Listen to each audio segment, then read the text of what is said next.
Jan Volko, Viktoria Forster, Patrik Demeter, Daniela Ledecká a Matej Baluch. To je zostava našich, ktorá bude Slovensko zastupovať na halových majstrovstvách sveta. Pôvodne mohla odcestovať aj prekážkarka Stanka Škvárková, tá však pre zranenie dala prednosť liečbe a letnej sezóne. Jan Volko sa bude presúvať do Nanjingu v utorok.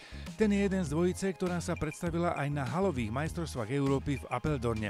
Tou druhou je Viktoria Forster, ktorá opäť bude štartovať na hladkej 60-ke i na prekážkach. Ja dúfam, že už konečne sa mi podarí aj na tých prekážkach bežať tak, ako sa má, a nie ako lolo.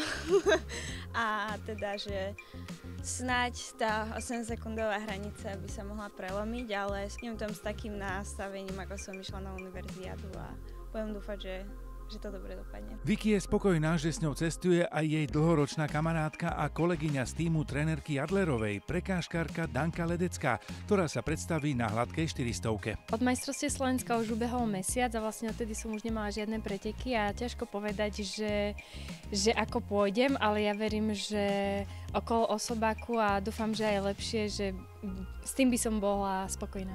Do Číny cestujú aj ďalší bežci, ktorí sa popasujú s behmi na 400 metrov. Nový držiteľ slovenského rekordu Patrik Demeter v prvej polovici februára dvakrát prekonal historický národný zápis, aby ho vylepšil na 46,61. Po 47 to je taký základný cieľ, čo verím, že sa ešte podarí, a ideálne sa čo najviac priblíži k tomu slovenskému rekordu. Prekážkar Matej Baluch príjemne prekvapil v tejto halovej sezóne fantastickými časmi na 200 metrov. Dokonca šokoval aj prekonaním národného rekordu Jana Volka. Tak idem tam, myslím, že z 25. miesta a myslím, že môžem len prekvapiť každého supera, ktorého vlastne predbehnem, je pre mňa len plus.